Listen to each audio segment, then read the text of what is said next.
Welcome to The Explainer. Today, we're breaking down a seriously actionable framework that's designed to shatter one of the absolute most frustrating barriers in language learning. You know the one, that dreaded conversational plateau. We're looking directly at the strategies laid out by renowned language learner Lao Shu, specifically focusing in on his really powerful Step 3 method. If you have ever felt completely stuck somewhere between memorizing endless flashcards and, actually holding a real-time conversation, the framework we're about to explore is going to be incredibly useful for you. Okay, let's dive into this. Think about it. You can spend literally months studying vocabulary, mastering all those grammar rules on paper, completely understanding the theory of a language.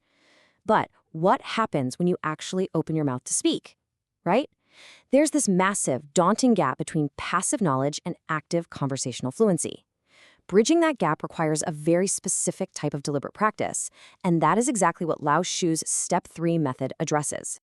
So, here's our quick roadmap for today's explainer. We'll start with Welcome to Step 3, then look at Why Record Yourself, map out your first video intro, dive into the power of keywords, and wrap it all up with the feedback loop. It's a clear, structured playbook for your next big milestone. All right, Section 1. Welcome to Step 3, the foundation. Now, you don't just jump right into this on day one, okay? This is a sequential process. According to Lao Shu, Steps 1 and 2 are really all about the grind. That's where you build up your vocabulary, learn how to say those fundamental things, and basically grasp the basics. By the time you finish those first two steps, you've got this awesome reservoir of words. But let's be honest, they're probably just sitting dormant in your brain. That's where Step 3 comes in. It's the catalyst. It's where you take that passive vocabulary and literally force it into active use by creating practice videos in your target language. Moving on to Section 2, Wire Record Yourself, Interactive Learning. Now, you might be wondering, why not just practice in front of a mirror or talk into an audio recorder? Well, it all comes down to this core philosophy from Lao Shu. He fully acknowledges that learning a language is a tough task. It's hard work, no doubt about it.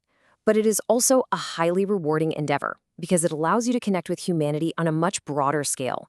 It's deeply enriching precisely because of the people you get to meet from all over the world. Recording a video creates a literal bridge to those people that, frankly, talking in your bathroom mirror just simply cannot do. What's really fascinating here is how a platform like YouTube is framed, not just as entertainment, but as an interactive learning laboratory. Lao Shu explains that he's actually used YouTube as a tool for a couple of years now, specifically to meet people globally. Think about it. When you put a video of yourself speaking a target language out there on the internet, native speakers find it. And more importantly, they give you constructive criticism. You receive direct, practical feedback on your pronunciation and your grammar, which allows you to learn from your mistakes and rapidly improve your skills. So, the crucial point is, Section 3, your first video intro. Strict requirements. You don't just hit record and start rambling. There's a very specific, structural blueprint for your first video. Lao Shu is super strict about this. Before you get into all the details of who you are, where you live, or what motivates you, you absolutely must begin with the first required element, stated intentions. You need to tell everyone watching exactly why you are making this video, right off the bat. It sets the context for your viewers, and it forces you to articulate your goals out loud in your target language. To make this crystal clear, here is the exact, literal example Lao Shu uses to open his script. Hello, my name is Lao Shu, and today I would like to introduce myself in order to practice. Notice how incredibly direct that is?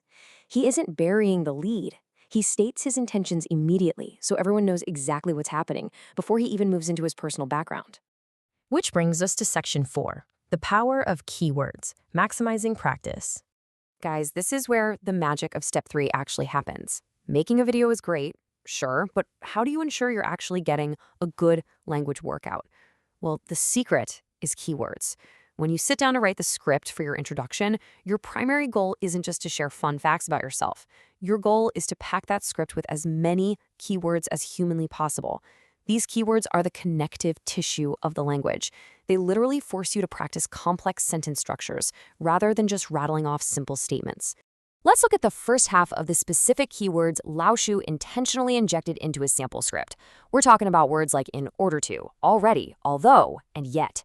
Think about what these words actually do to a sentence. They introduce conditions, timeframes, and contrasts. They force your brain to navigate the real mechanics of the language, stretching your syntax way, way beyond those basic beginner phrases. And here's the rest of his target keyword list from that sample script. It's full of modifiers and connectors like simply, to me, honestly, and certainly. Why does this matter? Well, when you add honestly or certainly to a sentence, you're practicing nuance, you're practicing tone. You're practicing how a native speaker actually phrases a thought in the real world rather than just delivering robotic information like a textbook. And this brilliantly illustrates the exact difference. Consider the first approach. I live in Columbus, I am married. I mean, it's fine, but functionally, it's pretty basic. Now consider LaShu's keyword-dense approach. I've lived in Columbus for 8 years already. Although I am married, I don't have children yet. Do you see what happened there? By intentionally forcing the words already, although, and yet into the script, a super simple biographical fact transforms into a highly effective exercise in advanced sentence structure. This is exactly what we call keyword-dense scripting. It's the deliberate act of using your basic biographical facts as vehicles to practice these connecting words. In LaShu's actual script, he didn't just casually say he was from Ohio. He specifically noted he was born in Akron, which takes about 2 hours to drive to from Columbus, specifically so he could use words like because and practice phrase structures of time and distance. He even mentions his wife is 39 years old, not because the internet desperately needs to know her age, but because it allows him to practice numbers alongside words like honestly and certainly. You are essentially reverse engineering your own life story to serve your language practice. Okay, Section 5, the feedback loop, sustaining momentum.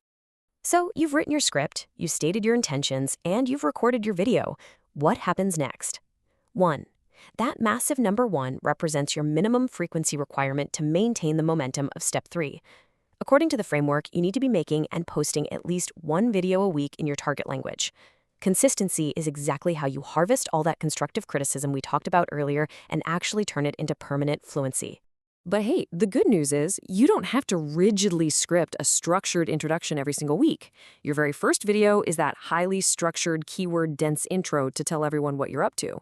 But for future videos, the leash completely comes off. You can talk about your hobbies, you can dissect a movie you just watched, or discuss literally any topic of interest whatsoever. The overarching goal here is simply continuous extra practice. By putting out weekly videos, you keep your vocabulary active and you keep that global feedback loop rolling. So we arrive at the final question. The theory is clear. The structural blueprint is laid out right in front of you. Steps 1 and 2 gave you the vocabulary. But step 3? Step 3 requires action. The camera is rolling. What will you say in your very first keyword-dense introduction? Take a moment today, pick your target language, grab a pen, and start writing your script. The conversation is waiting for you.